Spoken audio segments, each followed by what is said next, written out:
J'ai tout perdu. Et c'est à cause de l'ego.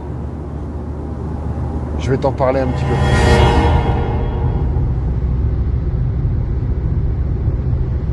Chaque chose que l'on fait, chaque événement par exemple, c'est quand on organise un événement, on fait un point. Et là, c'est un événement de ma vie où j'ai tout perdu. Par ma faute. J'assume pleinement ma faute. Un peu comme si j'avais un accident parce que je fais des vidéos au volant. Ou si je me prenais une prune. Bref, j'ai tout perdu par ma faute. Je sais à cause de quoi. Je t'explique ça un petit peu plus loin.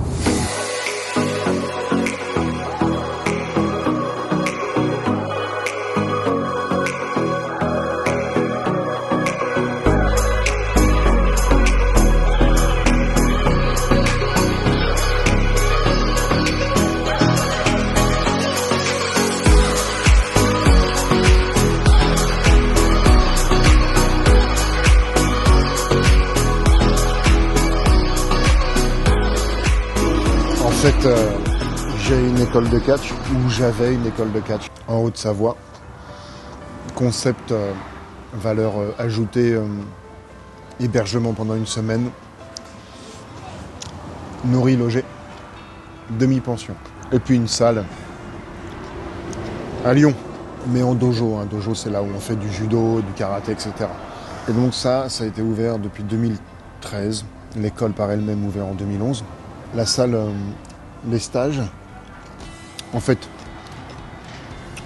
j'ai travaillé pendant 4-5 ans à cheval en faisant de la sécurité pour en vivre pleinement 8-10 ans. Et puis, les stages de Rumilly, donc en Haute-Savoie, ne se font plus parce que j'ai déménagé, parce que j'ai dû déménager, les locaux n'étaient plus disponibles, etc.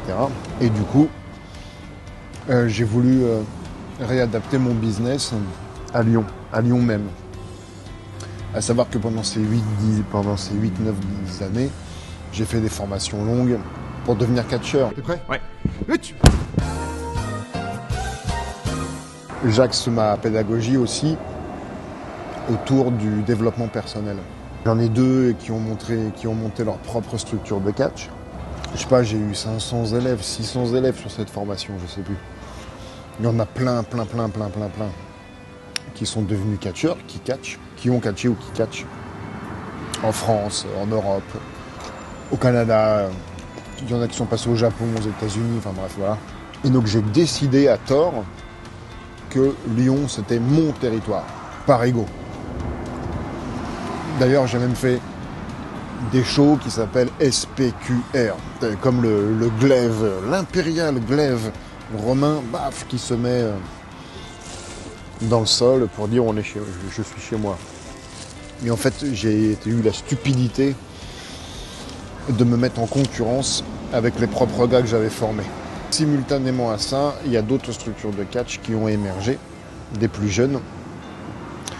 Tout mon système économique a été copié, pas égalé, mais qui a été copié. Et ce qu'il y a, c'est que les jeunes, vu qu'ils ne sont pas formés à l'intelligence financière, économique, ils ont pété le business. Ils ont cassé les prix, ils ont pété le business, quoi. Et j'ai enchaîné une autre erreur, c'est que celle qu'il ne faut pas faire jamais, c'est se coller au tarif de la concurrence. C'est-à-dire que du coup, tu travailles sur les prix et plus sur la prestation. Et c'est-à-dire que tes prospects, tes clients, ils sont fidèles au prix bas et pas à toi ni à ton service. Et ça a vraiment été la pire des conneries, quoi. Et puis tu t'occupes pas de ce que fait la concurrence. Là, si, tu fais de la veille, tu t'en occupes. Mais tu ne fais pas tes décisions prioritaires par rapport à ça. Ce qui m'a déglingué, en fait, c'est l'ego. C'est l'ego. C'est l'ego. J'ai pas toléré, j'ai pas accepté de générer ma propre concurrence. Et plutôt que de mettre de l'énergie à trouver une nouvelle valeur ajoutée, comme c'était le cas des stages intensifs d'une semaine, j'ai été le seul à le faire. Et finalement, ça a été copié, mais les stagiaires étaient quand même hébergés dans des tapis de chute dans le gymnase ou dans des tentes, mangés sur leurs genoux dans des assiettes en carton. Moi, il mangeait à l'abri, il dormait dans un lit, quoi. J'ai mis toute mon énergie dans une course au territoire alors qu'il y a de la place pour tout le monde. Il y a un bordel là. Bon, ça va mal se mettre. Il y a un engin derrière là qui casse les pieds. Toi, si je t'attrape. Ouais, en fait, les jeunes, ils sont pas formés à l'intelligence financière. En fait, ça s'est calmé. Pot de tétine, quoi. Ils sont pas formés à l'intelligence financière.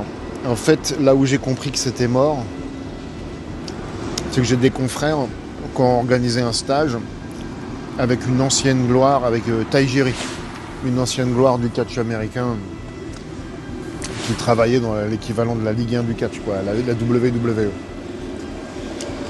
Et je crois que c'était... de toute façon, ça change rien à 10 balles près, même à 50 balles près. Je crois que c'était 90 € les 2 jours de stage avec lui. Et puis je crois qu'en plus, il faisait la bouffe avec, l'hébergement, enfin je sais plus quoi. Enfin un bisou et une pipe en même temps, quoi. Alors qu'un stage comme ça, moi déjà mes stages, ils sont facturés 120 € par jour. Mais un stage comme ça, ils auraient pu le facturer 200 ou 350 € par jour. C'est pas Joel Clodo, Tajiri. Le savoir derrière, le retour sur investissement est énorme. Mais non, ça se limite de petit. En fait, mon problème, c'est que je suis arrivé dans ce métier avec une énergie de métier, justement. Alors eux, dans le catch, francophone, être salarié et puis aller catcher le dimanche, c'est bien, ça leur suffit. Pas tous. Donc, ce qui se passe, c'est que je me suis mis à faire moi aussi des tarifs de baltringue propres à casser le business. Donc j'ai auto-cassé mon business en faisant des tarifs. Et puis j'ai une ambition de qualité, de métier. Un catcheur, un stage et tout ça, ça doit avoir de la valeur. Ça doit pas aller dans une brocante coûter plus cher que d'aller faire un stage. On n'est pas des clodos. Donc je me suis mis à aligner des prix comme la concurrence, au ras des pâquerettes, sauf que moi j'ai beaucoup plus de frais derrière, parce que je déclare aussi. Et donc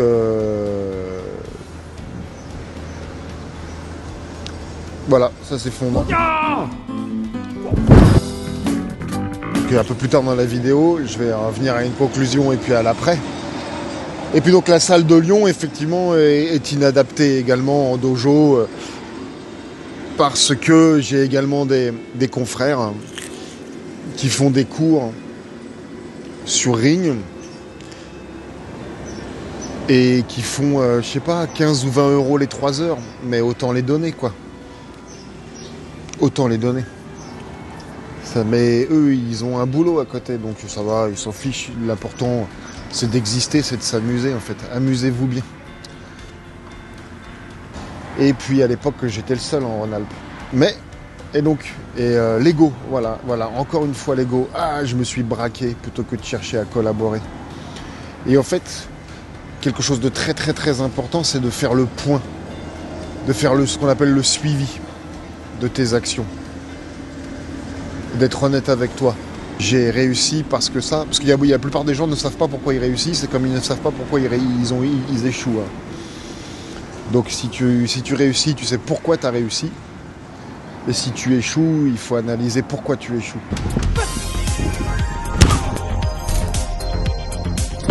Et qu'on ne vienne pas me tanner avec « ouais, mais c'est la crise, les gens n'ont plus d'argent, etc. etc. » À Lyon, il y a les Américains, la Ligue 1 du catch, la VVE qui va faire un show.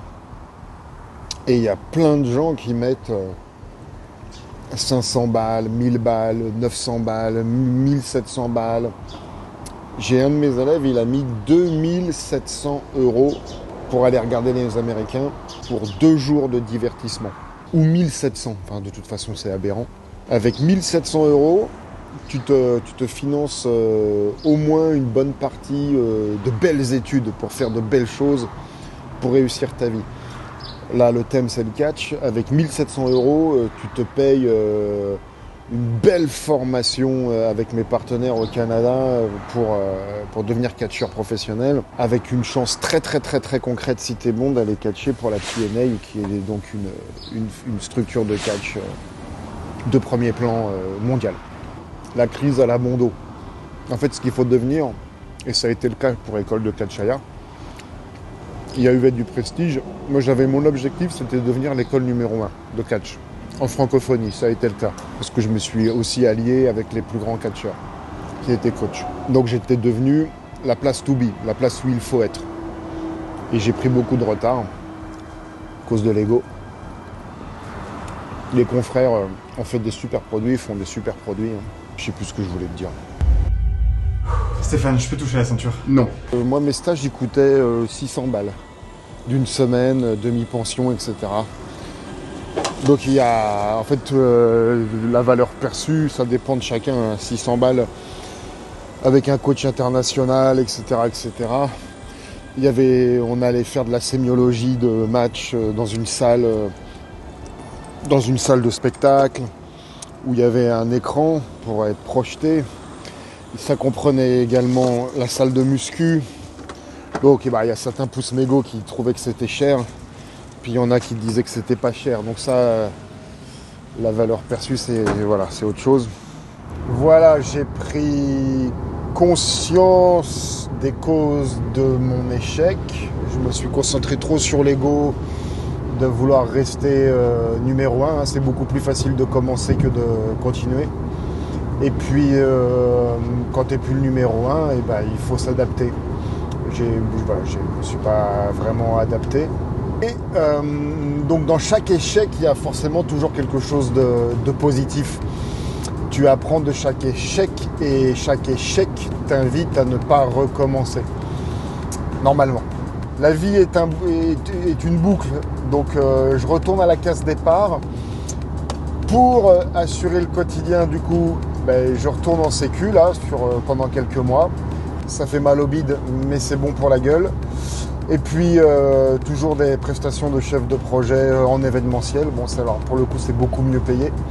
Et puis le temps de mettre en place mon nouveau projet, mon nouveau rêve, mon nouvel objectif, on va dire, que je vais faire pour retourner dans la cour des grands, tout simplement.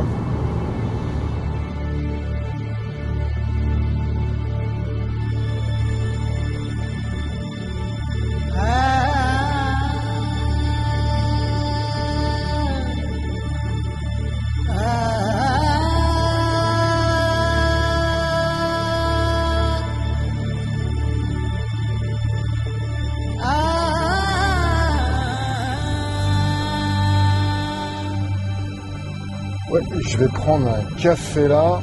En fait, j'ai été récupérer un deuxième véhicule pour pouvoir partir en prestat de catch. On change pas une décennie d'habitude d'aller faire une presta de sécu. Et je te parle de quelque chose qui va pouvoir t'aider si toi aussi, en ce moment, peut-être, tu as des projets, tu as la tête au fond du sac, tu as une grande vision, tu as un rêve, il y a quelque chose qui va t'aider. Faire une petite pause café.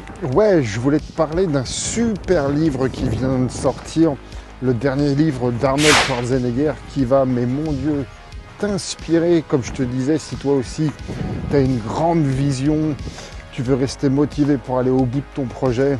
Si tu as la tête dans le croupion, si tu es par exemple comme moi en train de vivre une épreuve ou quelque chose comme ça, en fait, Arnold, qui, on va pas se mentir, que tu aimes ou que tu aimes pas, est un exemple de réussite après avoir réussi dans le bodybuilding, au cinéma, en politique. Maintenant, contre toute attente, il entame une 4e carrière, c'est-à-dire ça devient un grand ponte du développement personnel pour motiver des générations de jeunes gens, quoi.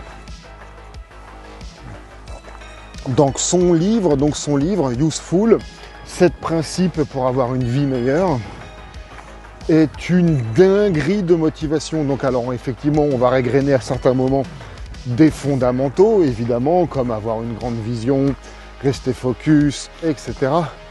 Mais il te donne également plein de tips pour rester motivé et aller au bout de tes objectifs. Franchement, hein, que tu aimes ou que tu aimes pas Arnold, c'est une déglinguerie de motivation. Donc, je t'ai mis le lien là pour te le procurer si tu veux te le commander en dessous dans la description. Et on se retrouve dans une autre vidéo. C'est vraiment pertinent là, ces endroits qu'ils font pour les arrêts d'autoroute.